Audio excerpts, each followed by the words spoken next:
Yo, welcome back to the Audio Theory Podcast. If you're new to the channel, please hit the like button as well as the subscribe button. What's good, Danny? How have you been? I've been good, dude. Enjoyed a little break, a little hiatus for a couple weeks, but glad to be doing this again, my dude. But how are you? You were glowing in Hawaii, bro. How was the island treating you? Alan was great. It's interesting because every time I go, I kind of have a concern that I'll get bored of it because I'd gone pretty religiously for the past several years, and thankfully each time it's been a new experience that I'm thankful for. I think it's just such a peaceful environment all around. Great food, super nice locals. Nice. And the activities, I just love the beach in general. So regardless of what country or place it's in, I'm always having a good time. And yeah, overall it was great. The one thing I hate about it is I come home and immediately feel like I need another vacation once I'm back into work and doing errands and stuff. But yeah, overall Hawaii is just such a beautiful, fun place. Nice. And does your sister-in-law live there? So like you guys were meeting her this time, or you guys just happen to like go on a trip together? It was more coincidental. So her friend is subleasing her place, and Okay. she was like, "Oh, I need someone who can hang out for like 6 months," and she works from home, so she said she jumped on that opportunity. Oh, So dope. she's there, and she moved there like a week before we visited. Oh, fire. So that worked out beautifully because you obviously already had these tickets and all that stuff like Yeah. planned. Nice, dude. Yeah. So was this the same like because I know there's different islands. Like, is this the same island you go to every single time, or do you kind of mix it up? Yeah, same one, Oahu. Okay. And I believe there's two other main ones. No, sorry, three. Big Island, Maui, and Kauai. But I think Oahu has the best all around mix. Just because it has like the city atmosphere for nightlife and stuff like that. But also it has plenty of scenery. So Nice. I prefer it. Is it a late like city though? Like, do they people stay out late and stuff, or is it like 9, 10 o'clock people shutting it Nah. down? No, it's funny you ask because like the first night, when my friend Moon arrived, he was looking for food and it was only like 10:15, and we couldn't find shit. There was like one ramen place that was open that fortunately was really good, but it was either that or McDonald's. Which Well, is or crazy. just going to the Yeah, bar. Like there's no other option. interesting, interesting. But was the bar night like alive till late or no? Yeah, the bar nights are pretty alive till late, but the thing is, there aren't like dozens to choose from. Got It's it, got it, got it. it's maybe two or three pretty good ones in the city, and then you got to go to downtown and take a Uber if you want to go where like the locals kind of prefer to party at. Got it, got it, got it. That's dope, bro. Man, it looked like amazing time. Was it like 5 years in a row you guys do it? Um, yeah, but I think 5 years consistently. So yeah, at this point we're losing count because the Uber drivers keep asking us. They're like, "Oh, first time," and we're like, five, six, seven. I don't know. They're like, "Oh, you're locals." That's awesome, dude. Yeah, hopefully we can be a part of the one in the future, man. Looks like a good time. But yeah, bro, a lot has happened since we last recorded. Today is the first Monday of March, which is crazy. But yeah, let's get into it, man. Episode 204, episode 203 is up and everywhere. But where should we start, bro? We got Drake album, we got Drake canceling a tour, we got Drake jokes at the Oscars. Like, where do you want to start, bro? Start with the Drake album. Start The off on Drake a album, some better sexy foot. songs for you. Bro, I mean, I would say this, man, and I think I've been consistent with this take previously.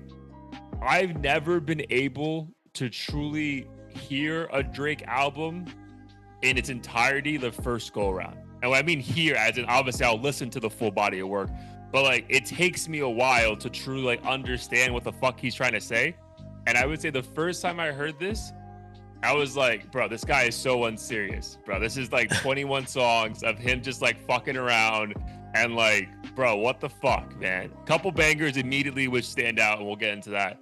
But then, bro, as I gave it like the entire weekend, and then like the week after it, I was like, bro, this is like I really fucking enjoy this album, bro. Like really enjoy it. And it's not on some like, oh, let me just run it up, right? Because at some point you can't just be a stan, and if you're not actually like, like, who am I faking it to, bro? I'm the one listening to this shit every single day at the gym, on my car, walking in the neighborhood. So, bro, I would say, what are we, 2 weeks removed from the album dropping on the 14th of February, bro. I enjoy this better than a lot of other Drake projects.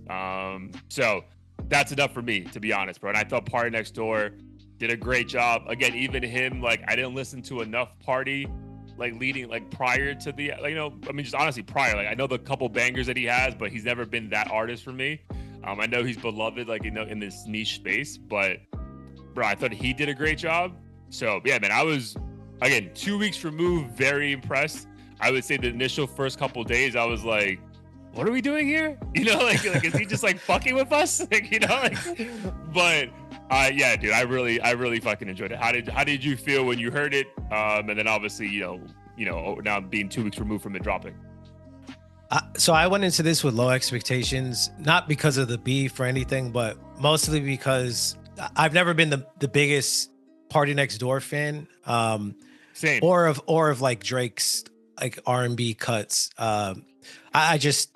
I don't know, maybe the R&B I prefer just sounds kind of different. There's always going to be one or two songs that I latch onto when it comes to R&B Drake or even Party Next Door. So I think I was happy I went into it with low expectations because I walked away with some pleasant surprises.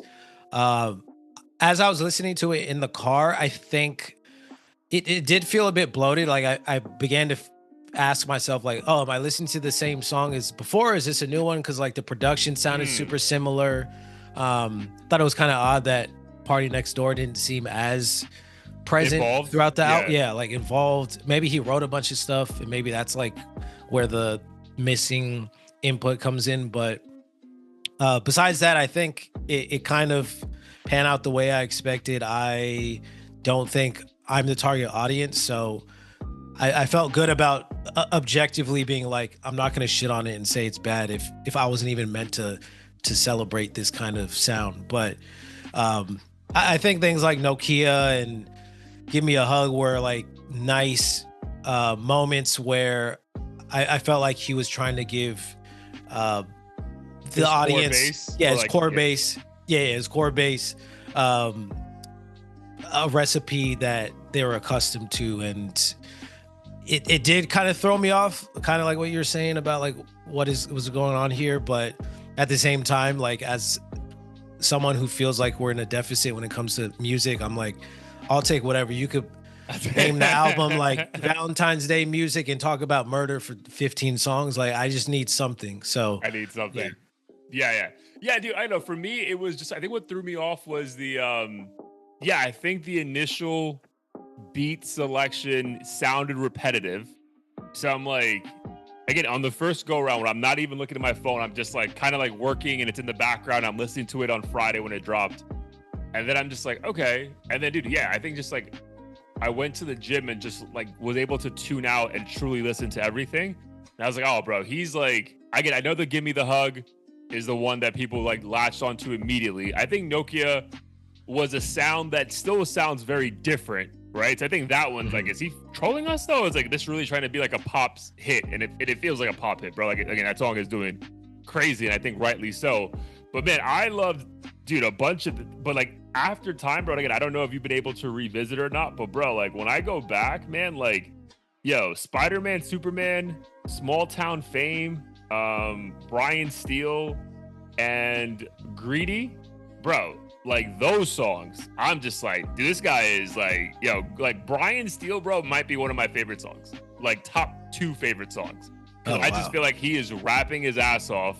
And then I love Small Town Fame because, like, bro, like, I know he's talking about this girl who apparently is fucking like an NBA player and like whatever, but like, he's like, I'm hating too hard right now, bro. That could be about everything that's happened the last year, as far as like a double entendre. So like, I don't know, man. I feel like he was rapping his ass off, even though there are a lot of R&B cuts on this. But his R&B is always like kind of hip hop, right? His hip hop is always like kind of R&B. So it's always like, I feel like there was a good balance in this. But I would say in like listening to it over and over again, bro, I feel like he is rapping his ass off. Like I would put this project over Not the Certified Lover Boy that had the bonus tracks, but like the non-deluxe version. I would say this is a better body of work, and I thoroughly enjoyed Certified Lover Boy. Was it certified? Was that no? For All the Dogs. My bad. For All the Dogs. Oh, dude, honestly, no. But I would say this is better than Certified Lover Boy to me. Like I go through 1 through 21, and the only song I skip is Meet Your Padre, because I'm just like, bro, I can't take this serious. That like, shit, there's no defending that one. Yeah. I'm just like, that's the only song I skip, bro. But like, dude, Die Trying is a phenomenal song, bro. That's like top down, beautiful spring day, like, bro, like vibes. So yeah, like I love this fucking album. Also, it's funny because, like, as someone who's not even a native Spanish speaker or someone who would even consider themselves close to fluent, that shit just sounded super off to me. Meet Your Padre. Yeah, dude. My thing is like, it's essentially a continuation of that other Spanish song he dropped like 4 months earlier. So I'm like, dude, why would you double down on this version? Like, because this song is not good. And then. Yeah, bro, and it's also odd to me because on that Bad Bunny song from like 2018, bro, you clearly sound really good. So like, what happened? Like, who is your new Duolingo, whatever professor on Fiverr that's like fucking ruining this for you, bro? Because it sounds so bad. So that's the only skip, dude. That's honestly the only song I skip. I don't skip any other, like, and dude, there's a stretch there of the R&B cuts, like from Lasers, On My Way, Glorious, and Greedy is, dude, what an outro. Like, I know he's known for phenomenal outros, but Greedy is a top 3 outro for me by Drake, bro. Like, so yeah, man, I would say 2 weeks on. Again, I don't know what the number's gonna say on the second week on the charts. I know the first week it went #1, and shout out to him. And I think that was also Party's first #1 album ever. So like, again, like, I know there was moments we were here like, yo, is the OVO gang like kind of annoyed about, at Drake, and like, are they gonna fuck it up for us? And then, Party gets his first ever #1, so clearly the crew is happy. But yeah, man, I'm just impressed, bro. Like, again, I would say I've always been that way, bro. I would say it took me a while with Take Care. It took me a while for Not So Far Gone. Nothing Was the Same. Like, it just took me a minute. And again, I don't know if that says it. If maybe just Drake, because we're not used to the way someone raps that way. Like, like it, even though he's been around forever, I think it just takes a minute to truly understand like what he's saying.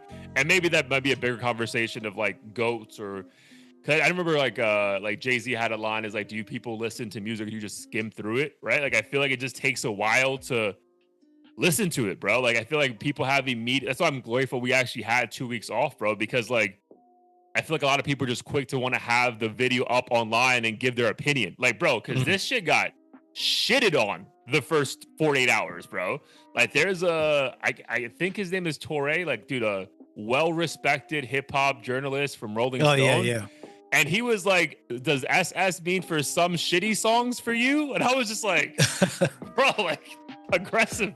So yeah, bro, I just think a lot of people were quick to like judge it. And again, I think this, like other Drake projects, maybe besides CLB, dude, they usually age very well, and I think this is going to be a similar body of work.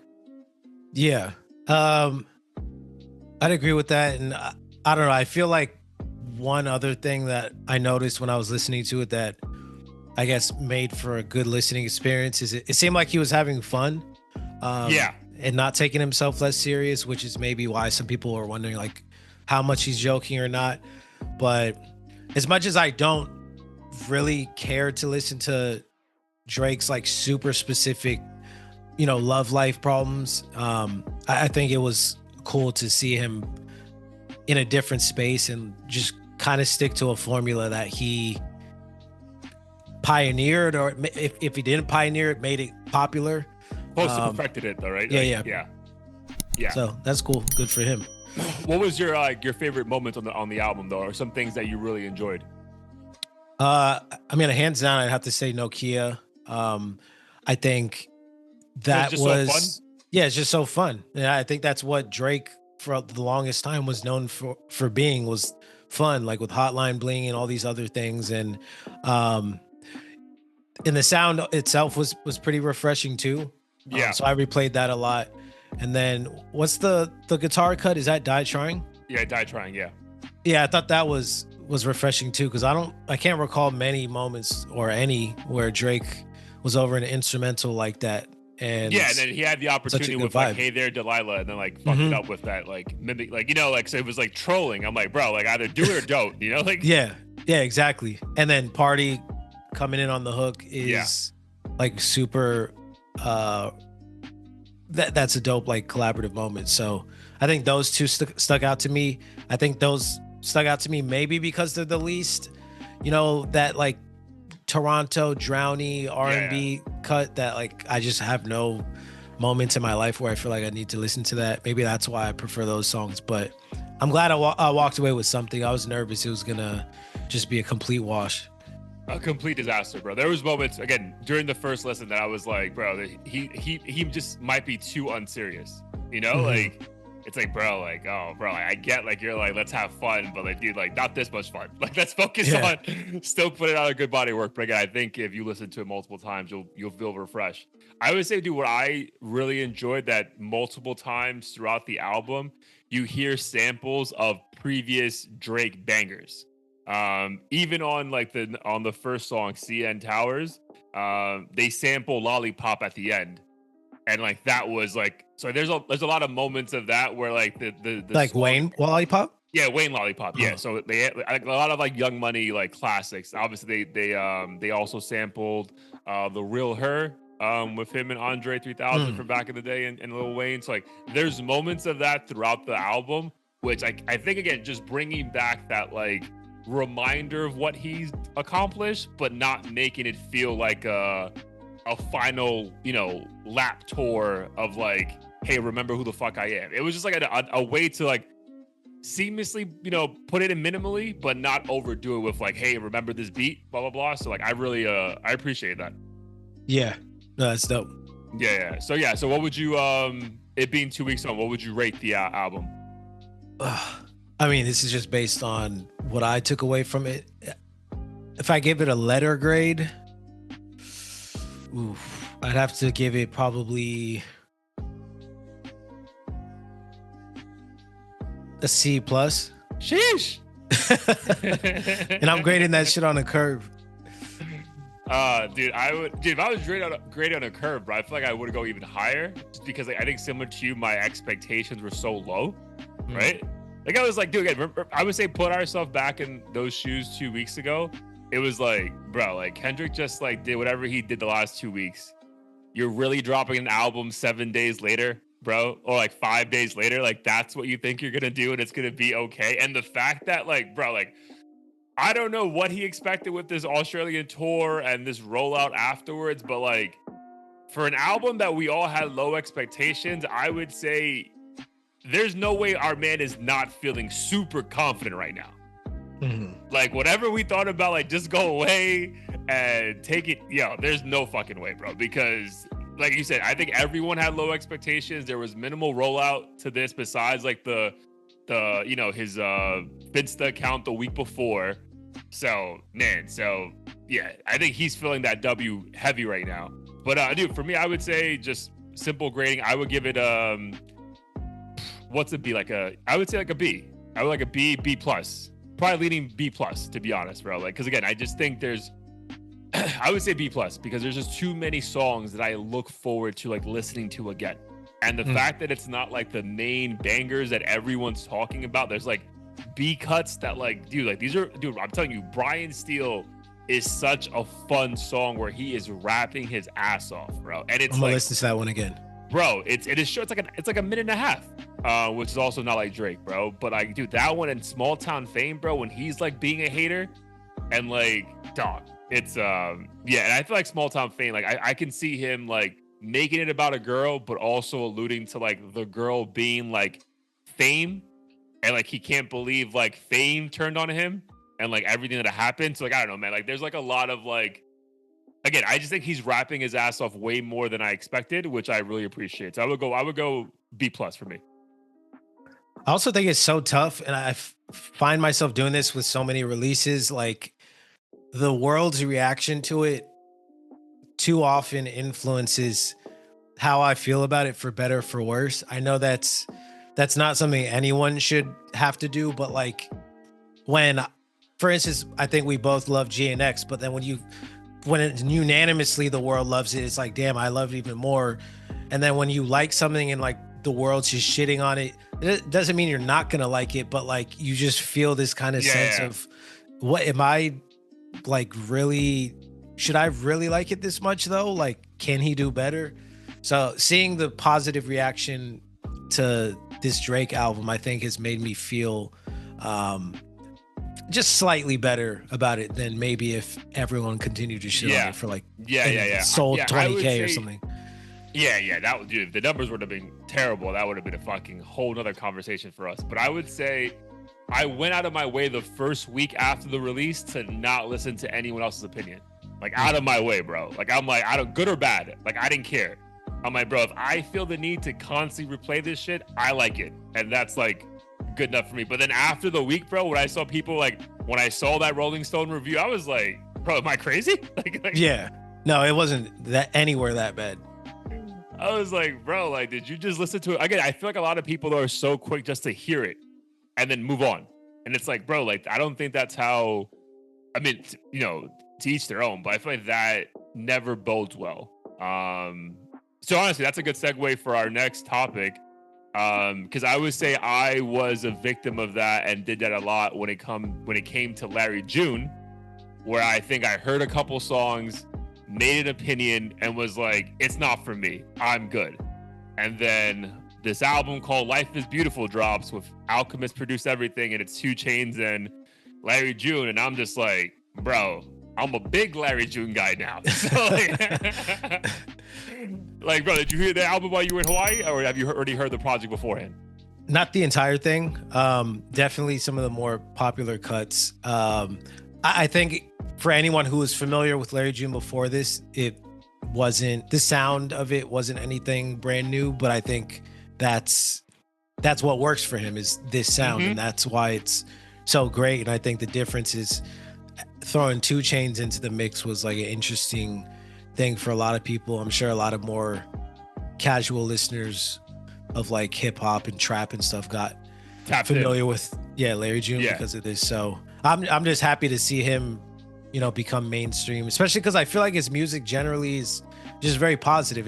He's not talking about anything too crazy, just getting money, drinking orange juice and shit. Like, how can you hate on that?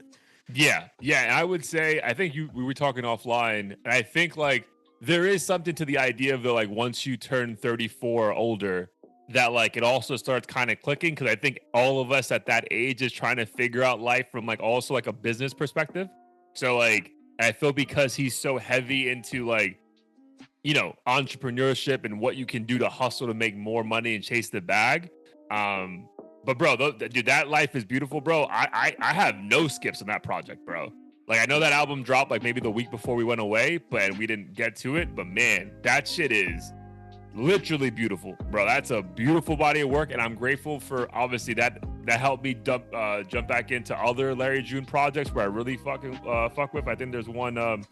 Is it Meet Me in Napa? I think that's one of the albums, or doing It For Me, and that song has a song called Meet Me in Napa, I think. Yeah, Meet Me in Napa. But yeah, man, what I think I really love, and I hope that a lot of listeners appreciate that too, is that, dude, 2 Chainz is rapping his ass off, bro.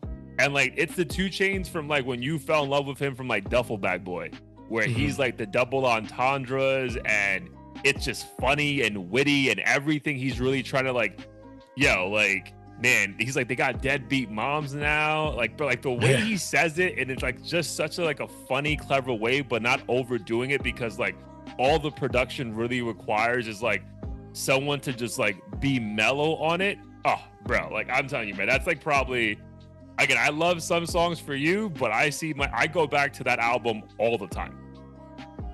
Do you think 2 Chainz gets more respect after this, or do you think he was already respected as like a punchline, you know, metaphor, simile lyricist? I think he gets, I don't know about more or less respect. I think it's a good reminder, because I think even on this pod 2 years ago, when he dropped that last album, I mean, dude, it might have been 4 years ago, bro. His last album on Def Jam, I think you and I both thought he was done.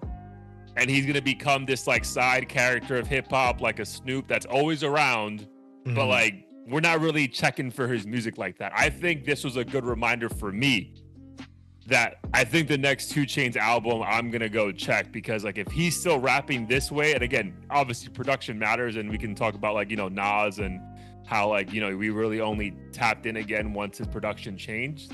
Yeah, I think this was a good reminder of like what 2 Chainz is capable of over some quality production.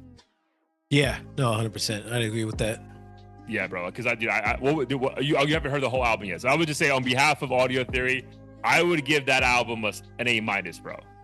And I think maybe because of a curve, because of like my expectations were non-existent, right? Like, again, I love Alchemist to death. I think you and I spoke about this on the pod and all fair, but like at times even his beats can sound repetitive, right? Like how often can you hear that, like, you know, kind of Mobb Deep-ish, slow, and then, but this just felt like, bro, this felt like something else, bro. Like this did not feel like a normal Alchemist, you know, 12 songs. This felt like, I don't know where the fuck they were in the world when they created this shit, but this felt very different. So I would say an A- for the Life is Beautiful. Nice. Yeah. I mean, based on what I heard, I would say that, you know, that's definitely a letter grade. I'm probably going to end up giving it. And I knew it was good because even though I hadn't finished the rest of the album, I found myself going back to other Larry June cuts that were released before. And I feel like if an artist makes you go back to check out the rest of their catalog and stuff that they've released, then I feel like they've done their part. Yeah, bro. And I'm going to tell you one song that's I think I should have gave you this exact song to play while you were in Hawaii. Bro, have you ever heard the song Stinson Beach? Yeah, that's one of the few ones that I checked out. Bro, I think when I went back to hear this after I heard the Life is Beautiful EP, bro, I heard Stinson Beach like 10 times in a row. Like, I couldn't believe how good it was. I'm like, bro, how did this song come out last year and I never fucking heard it? Like, yeah, bro. Like, I'm like, dude, if you have the ability to create some kind of song like that, then regardless if I fuck with your overall body of work, I want to keep checking out whatever you're doing. Yeah. No, he's fine. Because that's not, dude, those are regular type hip hop songs. That's not some like, that's not some Playboy card. That's not, whoever your favorite rapper is, your favorite rappers can be making some of these songs that we're talking about. So I appreciate that. But yeah, shout out to them. Everyone go check out Life is Beautiful. Again, great body of work. Where do you want to go next, bro? Jack Harlow, J.Cole dropping a song on his blog. Where do you want to go? Let's do J.Cole. Okay, so J.Cole, I want to say last week, right? Last week? Yeah, it was last week. Yeah, on his blog, dropped a song called Clouds. I mean, great production, I would say. I mean, dude, J. Cole reminded us how good of a rapper he is, and obviously needs to be respected. But I don't know, man. I don't know, because it's still the I was still very much in like, all right, it's one song. Let me get back to some songs for you or Life is Beautiful, whatever. But I don't know, man. I think because I still personally, and I don't want to speak for you or the pod, I'm still in a space where I can't take him serious just yet. Like, I still think I need time to pass before I'm able to be like, all right, whatever you're saying, I believe, right? 'Cause I think there's a couple lines he talks about, like, was it putting rappers in a corpse or like turning them into martyrs or something like that. Yeah. And I'm just like, okay, you know? And I think I also had that fear with Drake when Drake dropped the album. I was like, bro, like, am I going to be able to listen to you and truly believe what the fuck you're saying? Right? Like, am I going to believe like you actually, like, they told you to put the beef to the side and you said you can't, you know, am I going to believe? And I did, right? So I was hoping I was going to have a similar reaction to J. Cole, maybe because only one song, like, it's easy just to move on from it. But I would say that song may be like, all right, cool. You're obviously still a phenomenal rapper. That was never in doubt. But I think it was just hard for me to truly buy in because of the manner of how the beef played out from his perspective. Like, the POV of him is like, you were like, actually, never mind. I apologize. I want to be friends. And I just like, I don't know, bro. I wish, like, at least, again, I don't know which is the better way to do it, but at least for me, Drake went out swinging, which obviously just more respectable for me. But how about you? What do you think about Clouds?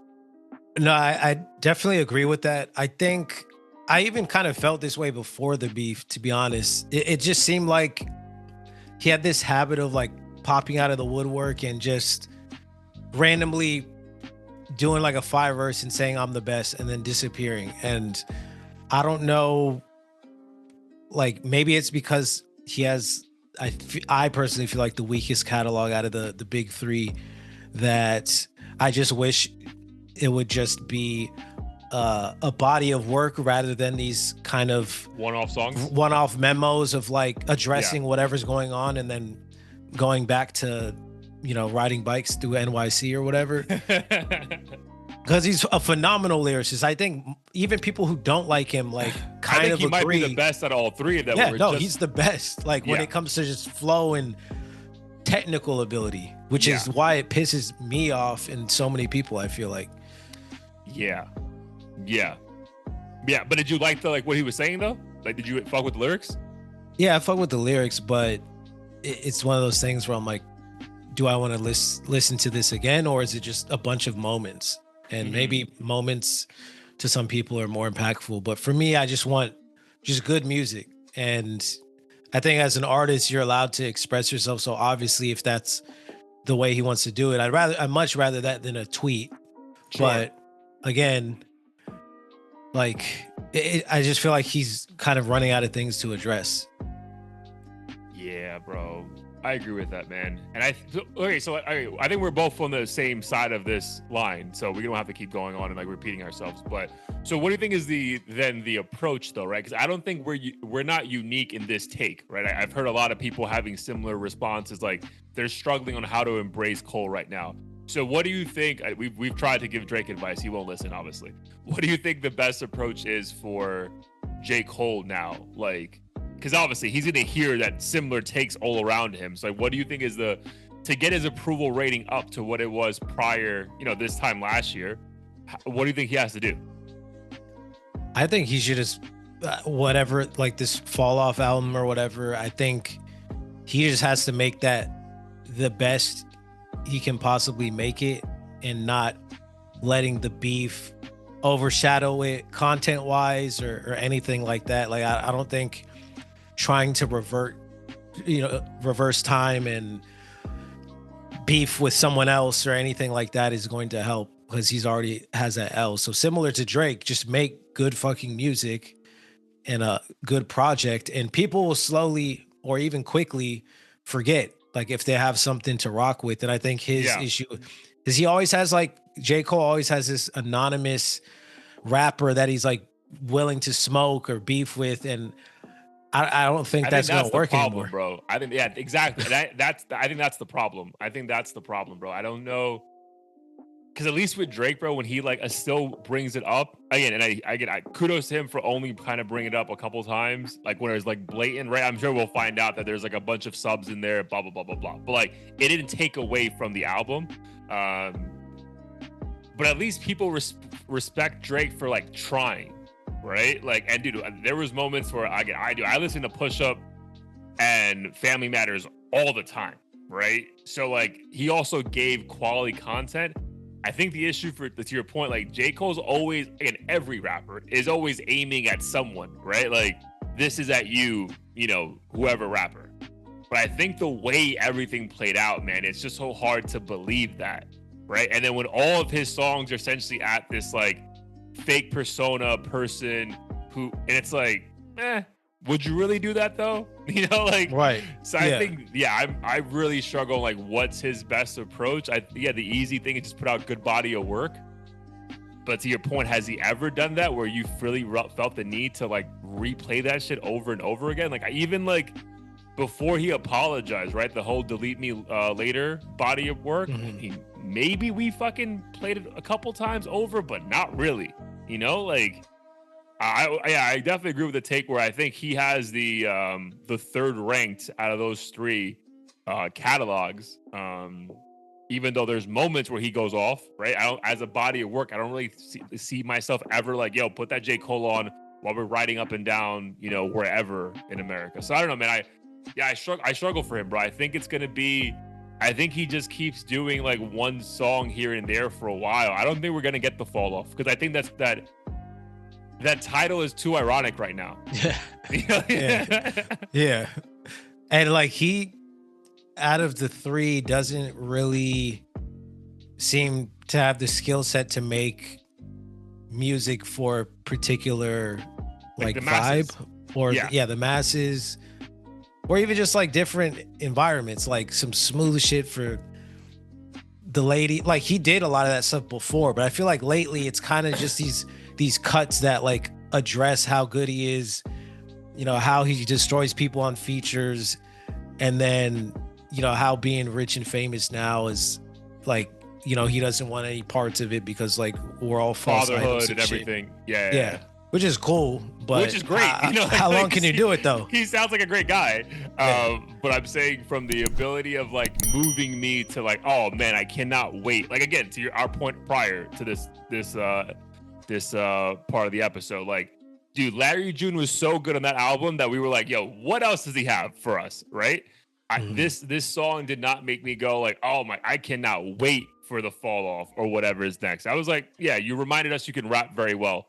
We knew this, bro. You know, so like, I think it either has to be a way that he truly. I know he already kind of did that one song, where he kind of like addresses Drake and Kendrick and all that stuff, but like maybe it's not enough, bro. Like maybe you need to double down and say some other shit. Or you just drop a body of work that we it's undeniable and we're like, fuck it, bro. Like, cool. Like, well, you may not be big three or whatever, but we really fuck with you. But I didn't hate the song. I did enjoy the song though, and I did like that was like they sampled like Wiz a couple times, right?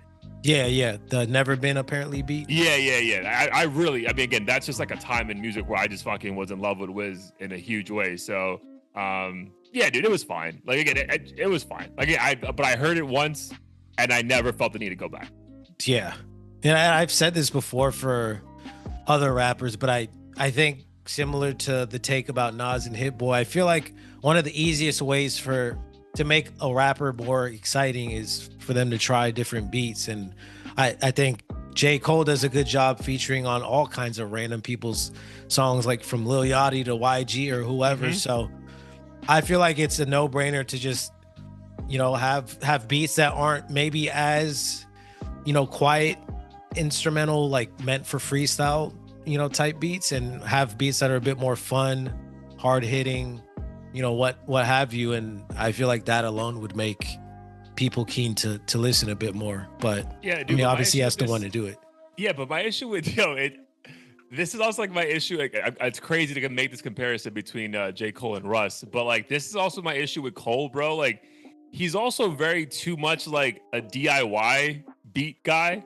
Mm. Like, bro, like we like just get the best beat, bro. Like it doesn't have to be you who makes the best like the beat. Like just get the Yeah. best beat for yourself, bro. I feel like he takes it upon himself to like, you know, I'm the one who's like the best lyricist and I produce my own shit. It's like, okay, bro, like there's that. Right. Like I'm supposed to be impressed by a mediocre beat because you're a great lyricist. Like that's also something I think is a hindrance to him on these albums, because like it's heavily him producing shit, which Yeah. again is a great skill set. But if you're a B minus producer and you can afford an A plus producer, get the A plus fucking producer. Like I don't know, like I think that is also what kind of holds him back from the other two. No, that's a great point. And it's kind of a hindrance if he doesn't do that, because I feel like a core fan base might be like, why Love the that fuck do you sound. want a mustard yeah. beat or some shit? But I mean, to your point, the my favorite Russ song is called Guess What, and it's with Rick Ross on a Boy Wonder beat. So There you go. like Yeah.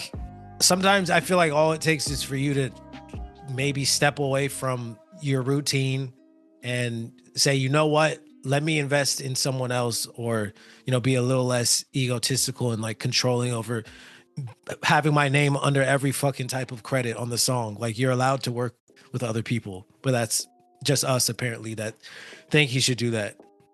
Yeah, dude, but also like he's like, I feel like that makes sense when you're broke and can't afford these people. You know, like I Right. feel like Russ was his engineer, producer, everything, because he couldn't afford anyone else, bro. Like I don't. Maybe he's antisocial. I don't know. Yeah, that's He's just like, I weird, don't bro. wanna talk But to to your point, like, anybody. he'll hop on every. Like he, I feel like he hops on anyone's song now. True. So like, you're clearly cool with like. Again, it's just very interesting, bro. I think again, I know he's an artist in every sense of the way, but and dude, he's obviously making millions of dollars every second, so it's working for him. But I think from a consumer standpoint, it should have pivot away from what was like a shaky 2024 for him. I think maybe production wise, that could elevate him in a way that people will be more intrigued, or he would get that pop hit that he honestly's never really had, bro. Like, think about like what's his biggest moment in like music? I mean, do you think Nas ruined that? I think his biggest moment was no role models. Right. But Nas I think that was a hip hop banger. But I don't know if even that song crossed over where like you play that anywhere. It might be, I don't know, but I don't feel like that was like a top 10 record, right? That was like a top 5 hip hop record for that time. I don't know. I know you say that's a phenomenal song, bro. That beat drops. Everyone knows the Uncle Phil line. I get that. But if that's your fucking biggest song, like that's not a fucking, that's not whatever, bro. That's not NEG. And I feel like he doesn't have that moment where like hip hop, the world of music stopped for like J.Cole, right? And again, dude, he's obviously one of the biggest things that ever happened to hip hop. But it's very interesting that like when you start trying to figure out like why hasn't it reached that level, and now you had this like setback with this situation, I feel like the road is more difficult to see where he can actually get out of it. Unlike Drake, where all right, bro, if you just keep doing what you were doing before, you're gonna be fine, right? Because at least you weren't a bitch and like tapped out. Right, I feel like Cole, in a weird way, it's harder. And people might say, "Oh, it's good for him that he didn't get destroyed by Kendrick," but there's something to at least like being able to want to fight, as opposed to like taking the bitch way out. Yeah, especially if you've been like asking for smoke for the past like 10 years or whatever it's been. I think it looks even crazier because it's not like he was forced into that. And no, every rapper brags, but I think he kept basically implying he's the one, and like nobody wants it. It's not like, oh, I'm the shit. It was like, I am the one, references to being the king and all this other shit. And now all of a sudden you can't talk about that. Like, yeah. Then it's crazy. Like, what are you gonna talk about now, dude? What are you gonna talk about? Because like I don't want to hear you make an R&B song. So that's never been you, right? So yeah, I think it's that. Like, what are you gonna talk about, right? Because even like, dude, think about Gunna. I mean, Gunna never spoke about not being a snitch, right? So as long as you can still talk about the shit you were talking about prior to whatever weird moment you had, it should be fine. I think for him, like, dude, the majority of his songs is how he's the best rapper, dead or alive. And it's like, I don't know, so we'll see. But yeah, again, I don't hate the song. I think it was just like, it's still hard for me to believe. All right, bro, before we get out of here, one more topic. Should we do Jack Harlow?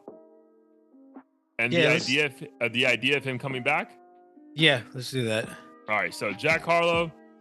Do we hear snippets of him, or is he just dropping like freestyles here and there? No, he's dropped a few individual tracks here and there. One was called Tranquility.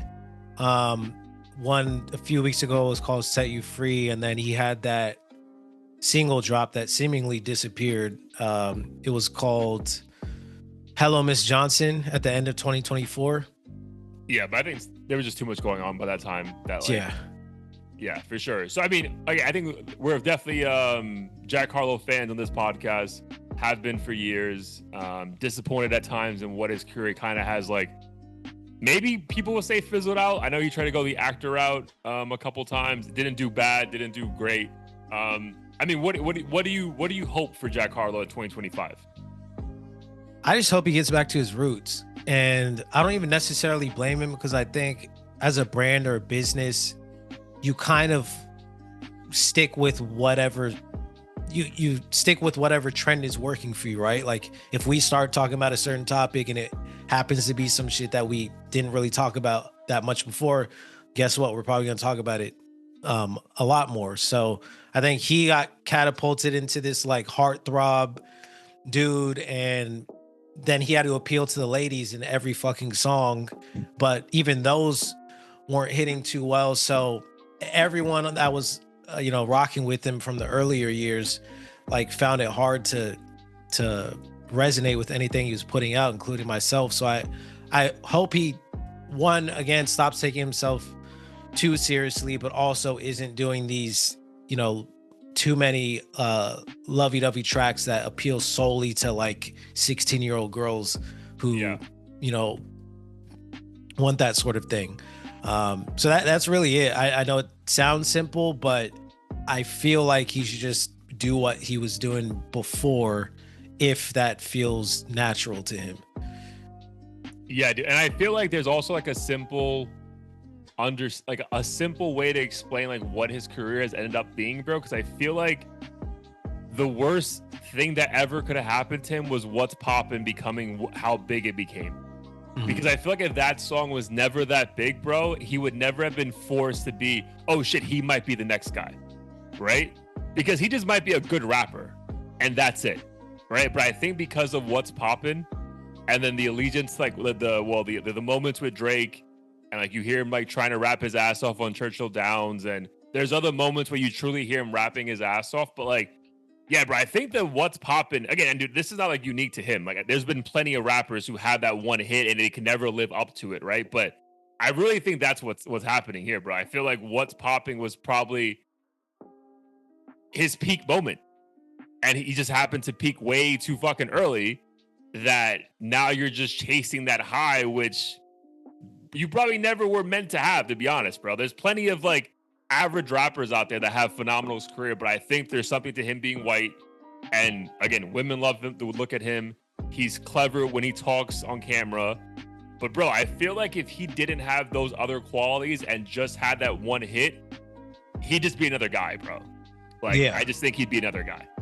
Yeah, and that his personality like overshadows his music, and it seems like people are more invested in hearing him talk and like do funny shit on camera and pranks and stuff as opposed to rap. And then it's weird to see that contrast of him on camera like doing like the sus jokes with people, and then the next video you drop is you like in a dark room reflecting on your past or some shit. I'm like, which one is it? Like are you trying to do comedy?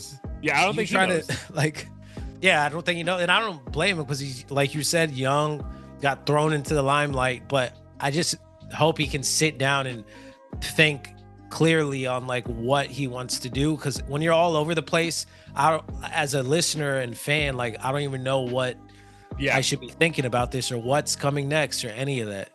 Yeah. I think that's the struggle for the consumer, and I would say I'll put myself in that list too, bro, because I think I struggle when I saw the couple songs he dropped, and I go back to that song that was a banger last year for him, towards the beginning of the year. Yeah, man, I don't know. I just don't know. But yeah, I feel like there's just like he feels like someone who's chasing it, as opposed to someone who's like just like, yeah, I'm gonna do whatever comes naturally to me, and I'm just whatever I'm inspired to do, I'm gonna do today. I feel like he's chasing whatever needs to be the trend or needs to be the sound or can come close to What's Poppin' was, or what was that the other song, that TikTok banger, the sample. Yeah, the sample that went crazy for him. Choking me? Oh, Love It On Me. Love It On Me. But there's like a lyric that says choke it on something. I'm not crazy for that, bro. I was like, damn, I missed that one. No, he said, yeah, I'll choke you, baby. That's what he says. Yeah. I'm like, bro, I'm not. Don't make me sound crazy, bro. Like, choking on me. Oh man. But yeah, I just think there's too much of like what he's been doing. Even that Fergie sample, like, bro, it just feels like too predictable. Like, and maybe that just makes my expectation be even more like aggressive, because I'm just like, bro, like I know what you're trying to do. Like, just focus on what you want to do. Like, if you really love this shit, I feel like you figure out a way for us to feel that love and not feel that you're chasing whatever the next pop hit needs to be for you. Yeah. I think when the machine is too obvious, the machine is obvious for him though, bro. Like, because the machine wants him to win. Yeah. And as a listener, you're like, especially in hip hop, like pop, you like it makes sense. But in hip hop, you don't want to feel like everyone has their hands in this pie and that you better eat this shit. Yeah, because in hip hop, bro, I'm not saying we're smarter fans than other fan bases, but we're too aware. And like you could only, and dude, there might be a documentary that comes out where Drake been lying to us for 45 years, but fuck it. I'll deal with that later. But like, I feel like we're like, you can only fake this shit for so much, you know? Like at some point you're gonna get called out, and it's gonna be like, yo, we don't believe you, dog. Like you might just be a corny kid from Kentucky, and you just happen to have a fire song that one time, and then like the rest is like that's not who you are.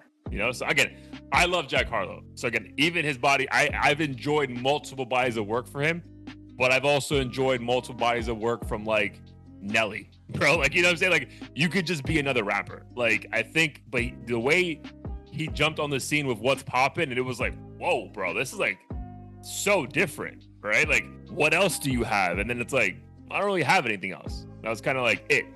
I think that song was a gift and a curse for him.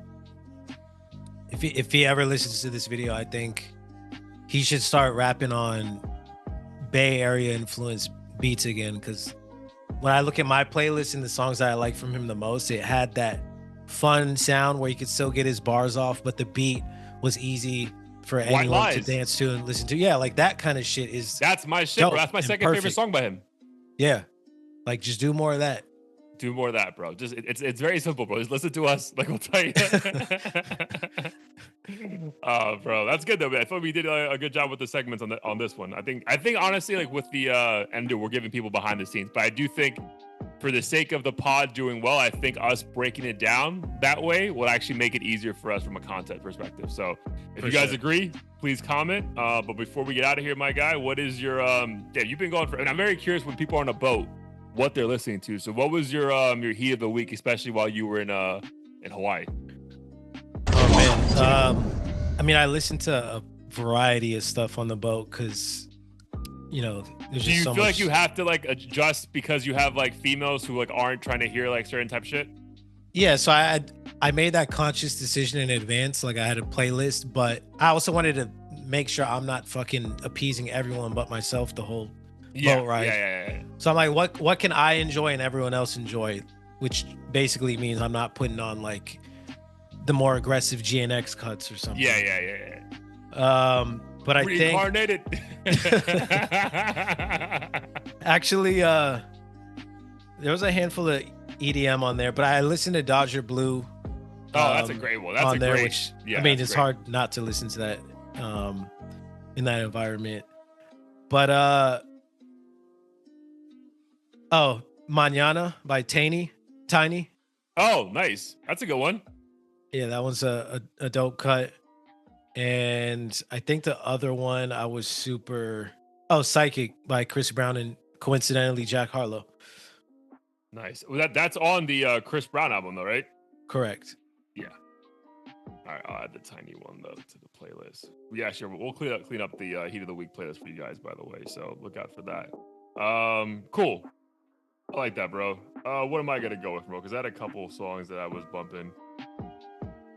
What am I gonna do? I'm gonna do it, man. I'm gonna go with I love some songs for you, but I kind of explained which songs in the episodes. Listen to that part or find that clip online. I'm gonna go with LLC, man.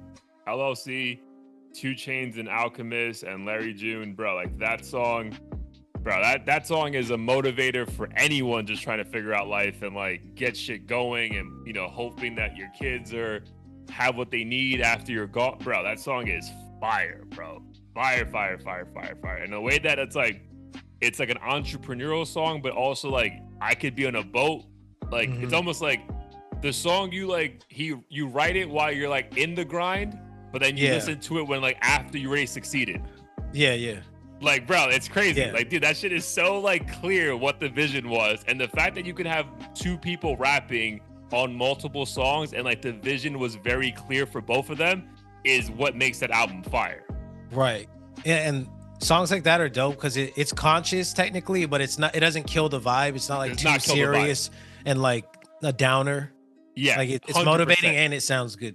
Yeah, bro. Which again, think about all those rappers, like 100%, bro. There's so many songs, but like rappers we love that were like, bro, like I'm not trying to get lectured right now, my G. Like, make this shit sound good. Exactly. Awesome. One other song. Speaking of Drake and old projects or cuts that you realize you like after time. I'm in love with Amen with Tizo Touchdown. Oh, are you? Yeah. I don't know, nice. The hook and the beat, just the whole song itself. I feel like is Drake's Pocket. But dude, what's wild is like you probably heard that song when the album dropped, and you just probably thought it was another Oh, I track. skipped that shit.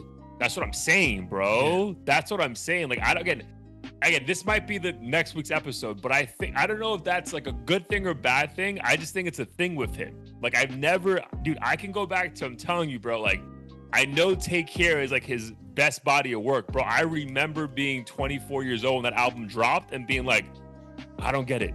You know, like I don't get it. Like, why are you crying on the phone to this chick in Marvin's room, right? And then like fast forward 8 years, I'm like, bro, this is genius, you know? So I think like, for example, I think Jay-Z is way more digestible for me in a way that like I get it immediately. I think with GNX, I got it immediately.